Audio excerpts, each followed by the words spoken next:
ഒരു 4-5 മാസമായിട്ട് വർക്കൗട്ടും കാര്യങ്ങളൊക്കെ ആയിട്ട് പോകുന്ന കാരണം ഫുഡ് അടി പുറത്തുനിന്ന് തീരെ കുറവാണ് ഗൈസ്. അതാണ് വീഡിയോസ് ഒന്നും കാണാത്തത്.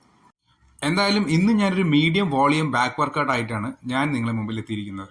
ഫസ്റ്റ് നിങ്ങൾ കണ്ടതുപോലെ ഡെഡ് ലിഫ്റ്റ് വർക്കൗട്ടിലാണ് സ്റ്റാർട്ട് ചെയ്തത്. പ്രോഗ്രസീവ് ഓവർലോഡിൽ ഒരു 4 സെറ്റ് നമ്മൾ കംപ്ലീറ്റ് ചെയ്തു. നെക്സ്റ്റ് നമ്മൾ ചെയ്യാൻ ഉദ്ദേശിച്ച വർക്കൗട്ട് എന്ന് പറയുമ്പോൾ സീറ്റഡ് ഹാമർ മെഷീൻ റോയിങ് ആണ്.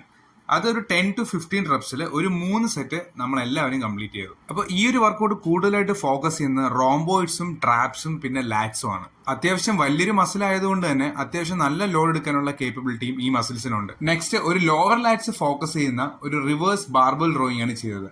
അതും ഒരു 10 to 15 റെപ്സിൽ ഒരു 3 സെറ്റ്സ് കംപ്ലീറ്റ് ചെയ്തു. അടുത്തത് നേരെ ഒരു ട്രാപ്സിന്റെ വർക്കൗട്ടാണ് സ്റ്റാർട്ട് ചെയ്തത്. Shoulder shrug. ട്രാപ്സ് മെയിൻ ആയിട്ട് ഫോക്കസ് ചെയ്യുന്ന ഒരു വർക്കൗട്ട് ഉള്ളത് കാരണം അതൊരു 4 സെറ്റ് 10 to 12 റെപ്സ് ചെയ്തു. ലാസ്റ്റ് ആപ്സിന്റെയും ഹിപ്ലെക്സേഴ്സിന്റെയും സ്ട്രെങ്ത് ബിൽഡ് ചെയ്യാൻ വേണ്ടിയിട്ട് ഒരു 4 set Roman chair leg rises ചെയ്ത് വർക്കൗട്ട് കംപ്ലീറ്റ് ചെയ്തു.